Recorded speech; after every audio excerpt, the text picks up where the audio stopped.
बिस्मिल्लाहिर्रहमानिर्रहीम, अस्सलाम वालेकुम जी स्टूडेंट्स। आज के हमारे इस लेक्चर में हमने एक्सरसाइज 4.2 9 क्लास मैथमेटिक्स का जो हमारे पास 4th चैप्टर है फैक्टराइजेशन एंड अलजेब्रिक मैनिपुलेशन, इसका हमारे पास क्वेश्चन नंबर 2 है।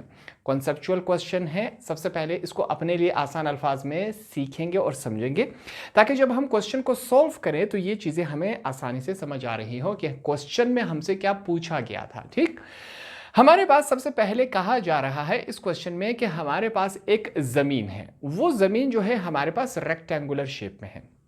अब यहां पर मसला ये है कि रेक्टेंगुलर क्या होता है, सबसे पहले इसको क्लियर कर लेते हैं। ऐसा शेप, ऐसा शक्ल जिसके ऑपोजिट आमने सामने हिस्से बराबर हो। अब ये वाला हिस्सा इसके बराबर है और ये वाला हिस्सा इसके बराबर है, ऐसा है कि नहीं? ऐसे शेप को हम कहते हैं रेक्टेंगुलर। तो जो हमारे पास जमीन है वो रेक्टेंगुलर शेप में है। ठीक, आगे लेके चलते हैं। फिर कहा गया है कि इस जमीन की जो लेंथ है, यहां पर मैं लिख रहा हूं लेंथ कितनी बताई गई है? यहां पर बताई गई है वो 70 मीटर है। लॉन्ग है कि नहीं? तो ये हमारे पास लेंथ हो गया। दूसरी बात ये बताई गई है कि यहां पर ये वाइड है। वाइड से मुराद क्या है? विड्थ हो गया। ठीक, इसकी विड्थ कितनी है? वो 50 मीटर्स है, ये बताई गई है। ठीक, दोनों डेटा हमने इसके साथ लिख लिए। लेंथ भी बताया गया है 70 मीटर लॉन्ग है, विड्थ भी, चौड़ाई भी इसकी बता दी गई है। ठीक, इस जमीन की आगे लेके चलते हैं इस क्वेश्चन को। फिर कहा जा रहा है कि ये जो जमीन है वो सराउंडेड है, चारों तरफ से इसके एक रास्ता बनाया गया है। कंक्रीट का, सीमेंट से एक रास्ता इसके चारों तरफ से बनाया गया है।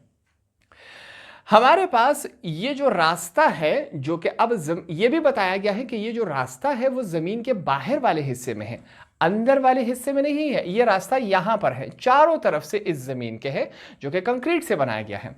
इसका जो एरिया है, किसके एरिया की बात हो रही है? वो जो रास्ता है इसका एरिया कितना है? 1024 मीटर स्क्वायर। एरिया किसे कहते हैं? जैसे कि हमारे पास इस जमीन का एरिया कितना होगा? 70 मल्टीप्लाई बाय 50, 3500। ठीक है, ये इसका एरिया बन जाता है। सेम इसी तरह ये जो हमारे पास कंक्रीट का जो रास्ता है, इसका एरिया कितना है हमारे पास? वो बताया गया है 1024 मीटर स्क्वायर।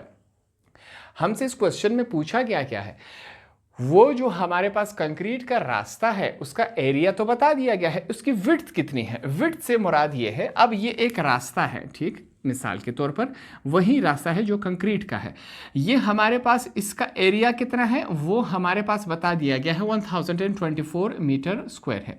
यहाँ से लेकर यहाँ तक इसका फासला कितना है, इसको विड्थ कहा जाएगा, ये हमने बताना है। और यहाँ पर यह बात बता दी गई थी कि जो इसका विड्थ है वो यूनिफॉर्म है। यूनिफॉर्म से मुराद वो पूरे चारों तरफ से एक ही जैसा है, एक ही जैसे को हम यूनिफॉर्म कहते हैं। तो डायग्राम में हमने ये बात भी ऐड कर दी कि ये वो हमारे पास जमीन है, इसके बाहर वाले हिस्से पर हमारे पास एक कंक्रीट का रास्ता बनाया गया है जिसका एरिया कितना बन रहा है? 1024 मीटर स्क्वायर। हमने क्या बताना है? इसका विड्थ बताना है कि इसकी यहां पर मोटाई कितनी है। सिंपली हमने ये बात बतानी है यहां पर।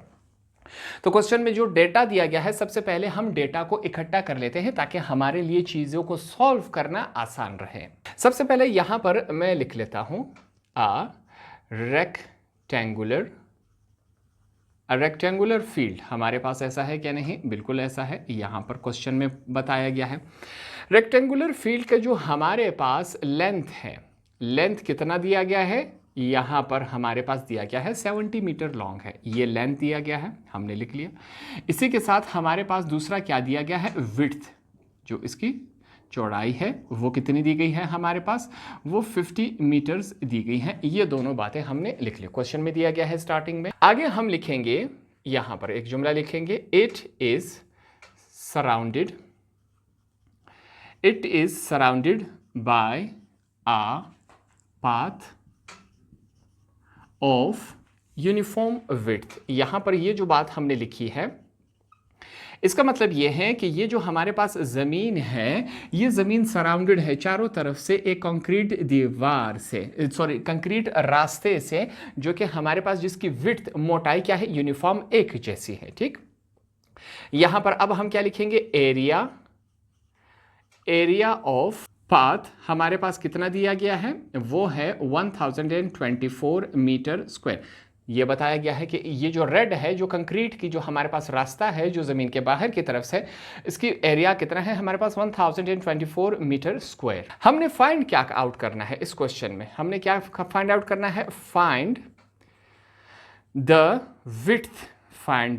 Width of the path. हमने इस रास्ते का विड्थ फाइंड आउट करना है। विड्थ क्या होगा, यहां से लेकर यहां तक ये विड्थ हो गया इसका, चारों तरफ से इस, अगर एक साइड का विड्थ हम फाइंड आउट कर ले, चारों तरफ से वही विड्थ रहेगा, क्योंकि यहां पर बताया गया है कि विड्थ हमारे पास क्या है, यूनिफॉर्म है, एक जैसा है।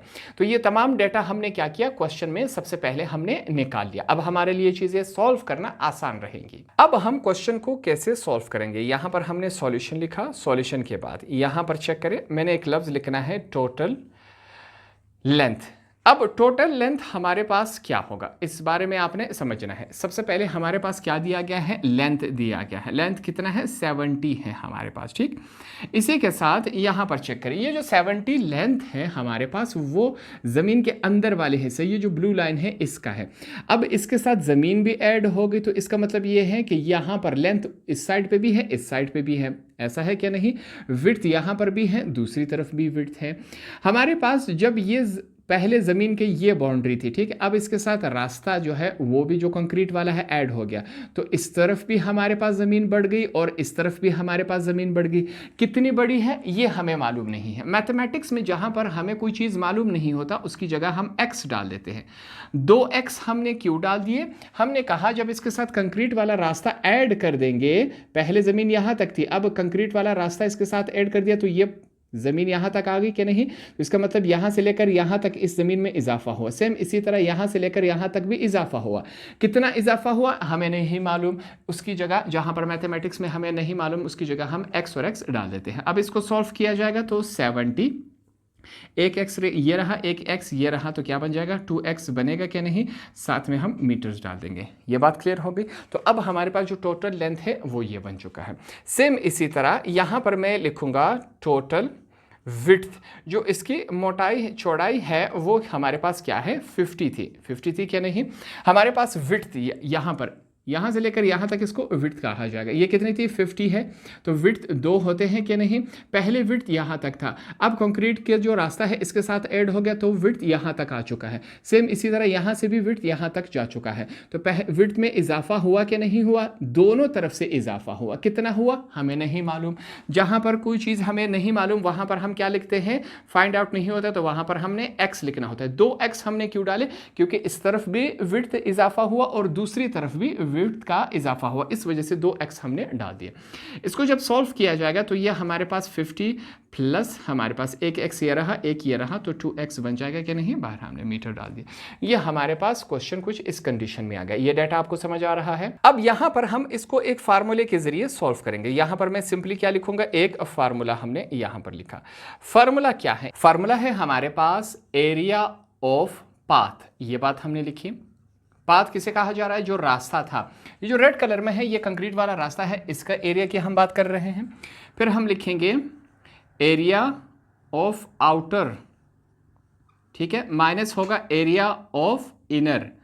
आउटर किसे कहा जाता है, बाहर वाले, इनर किसे कहा जाता है, अंदर। आउटर किसे कहा जा रहा है, ये जो ब्लू लाइन है ये ओरिजिनल ज़मीन थी, इसके बाहर वाले हिस्से को हम आउटर कहा जा रहा है।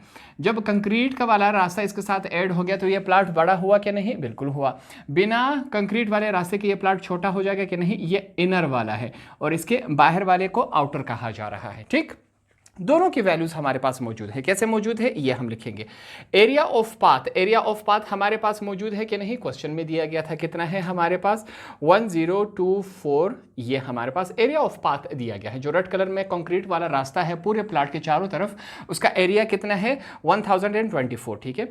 अब हमने क्या करना है, एरिया ऑफ आउटर हमने लिखना है, वो यहां पर हम निकाल चुके हैं। पहले जो ओरिजिनल वाला था वो 70 था, 2x क्यों आए, क्योंकि दोनों तरफ से इजाफा हुआ कि नहीं, इस वजह से 2x इसके साथ आए। तो इस वजह से यहां पर हम लिखेंगे 70 प्लस 2x और इसके साथ 50 प्लस 2x, ये हमारे पास आउटर वाला है, ठीक है। माइनस का साइन है, माइनस लगाएंगे। एरिया ऑफ इनर, इनर हमारे पास कितना है, यहाँ पर हम लिखेंगे 70 मल्टीप्लाई होगा 50 के साथ, ठीक है। यहाँ पर लेंथ हमारे पास अंदरूनी वाला जो एरिया है 70 और 50, इन दोनों को मल्टीप्लाई करें तो इनर अंदर वाला एरिया हमारे पास आ जाएगा। अब सिंपल सी मल्टीप्लिकेशन है वो करते जाएंगे। 1024 हमारे पास ये दोनों ब्रैकेट्स आपस में मल्टीप्लाई हो रहे हैं। कैसे, पहले 70 को इस ब्रैकेट के साथ मल्टीप्लाई करवा लेते हैं। 70 multiply by 50 plus 70 multiply bye 2x। आगे चलते हैं, 2x को इस ब्रैकेट के साथ मल्टीप्लाई करवा लेते हैं। 2x मल्टीप्लाई होगा हमारे पास 50 के साथ, प्लस 2x जो है हमारे पास मल्टीप्लाई हो रहा है 2x के साथ, माइनस का साइन है। 70 मल्टीप्लाई बाय 50 हमारे पास होता है 3500। 7 को 5 के साथ मल्टीप्लाई करें 35, 2 0 है वो लगा दें, ठीक। ये कुछ इस कंडीशन में है। बकाया जो मल्टीप्लिकेशन है वो कर रहे हैं। 1024 is equal to 70 multiply by 50, 7 multiply by 5 35, 2 0 है वो लगा दिए, प्लस 70 मल्टीप्लाई बाय हमारे पास 2 140 साथ में x है, प्लस हमारे पास 2x multiply by 50 100x, plus 2 multiply by 2 4x और x का स्क्वायर हमारे पास क्या है माइनस 3500। ये कुछ इस कंडीशन में है। अगर यहाँ पर हम गौर करें तो यहाँ पर हमारे पास प्लस 3500 है जो कि माइनस 3500 के साथ कैंसिल हो जाएगा, ठीक। रिमेनिंग बकाया वैल्यूज लिखते हैं, हमारे पास क्या रहेगी 1024 इज इक्वल टू, ये बात हमने यहाँ पर लिखी। हमारे पास इसको तरतीब से लिख लेते हैं, 4x का स्क्वायर प्लस 140x प्लस ये हम 100 के साथ तो 240x बन जाएगा। ये वैल्यू हमने यहाँ पर लिख ली। ये बात क्लियर हो गई। अब आगे लेके चलते हैं, हमने नेक्स्ट स्टेप में क्या करना है। यहाँ पर मैं एक जुमला लिखूंगा, मैं लिखूंगा यहाँ पर डिवाइडिंग बोथ साइड बाय 4, दोनों तरफ को हमने बोथ साइड बाय, दोनों तरफ को हमने 4 से डिवाइड करवा देना है, ठीक है। यहाँ पर 1024 इज इक्वल टू 4x का स्क्वायर हमारे पास क्या है प्लस 24x 240x है, सॉरी 240x है। अब हमने क्या करना है, दोनों तरफ यहाँ पर भी 4 से डिवाइड करवा दिया और इज इक्वल टू की दूसरी तरफ भी हमने 4 से डिवाइड करवा दिया। अब यहाँ पर चेक करते हैं 4 का टेबल कहाँ तक पड़े कि 1024 आ जाए। यहाँ पर हम डिवीजन करवाएंगे, हमारे पास है 1024 डिवाइडेड बाय 4, तो ये हमारे पास क्या बन रहा है 256।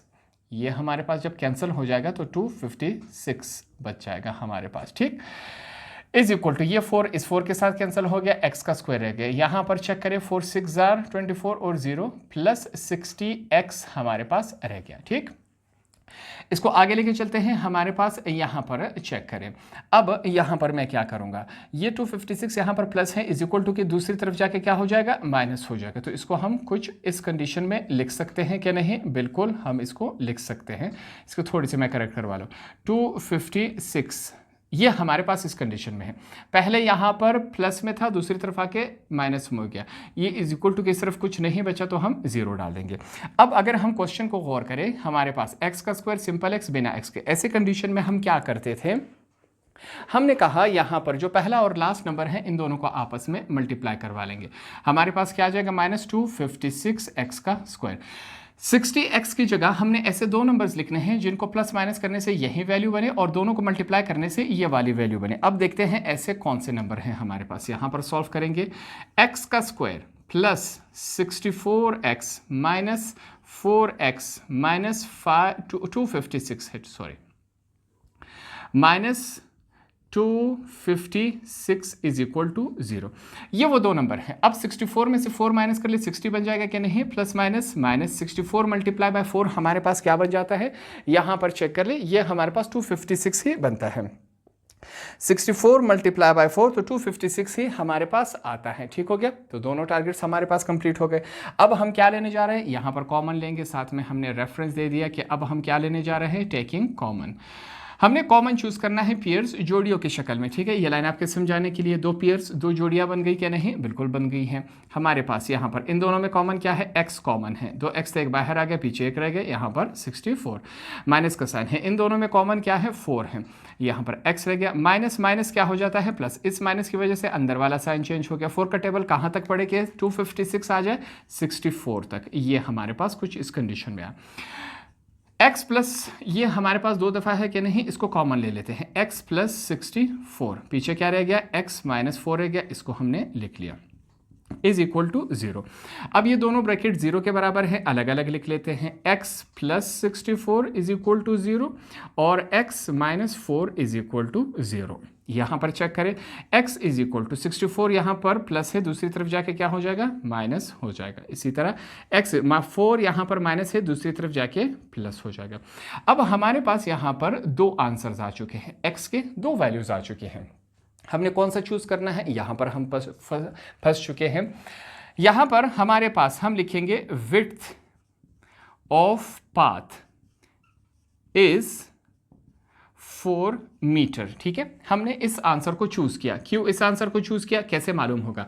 हमसे इस क्वेश्चन में क्या पूछा जा रहा था कि यहाँ से लेकर यहाँ तक जो कंक्रीट वाला रास्ता है, इसकी विड्थ चौड़ाई कितनी है, हमने कहा 4 सेंटीमीटर। दूसरे को अगर हम चेक करें तो ये -64 में है, क्या विड्थ हमारे पास नेगेटिव में आ सकता है? बिल्कुल नहीं आ सकता। तो इस वजह से हमने क्या किया, पॉजिटिव वाले इसको चूज किया कि हमारे पास जो विड्थ है, इस क्वेश्चन में यही पूछा गया था कि जो कंक्रीट वाला रास्ता है जो कि हमारे जमीन के बाहर वाले हिस्से में है, इसकी विड्थ जो चढ़ाई है, मोटाई है, वो कितनी है? हमने कहा यहाँ पर 4 मीटर है हमारे पास इसका विड्थ। तो ये एक कॉन्सेप्चुअल सा क्वेश्चन था, आसान फ्लस में हमने इसको सीखा और सॉल्व किया। होप आपको ये वाला क्वेश्चन भी आसानी से समझ आ गया होगा।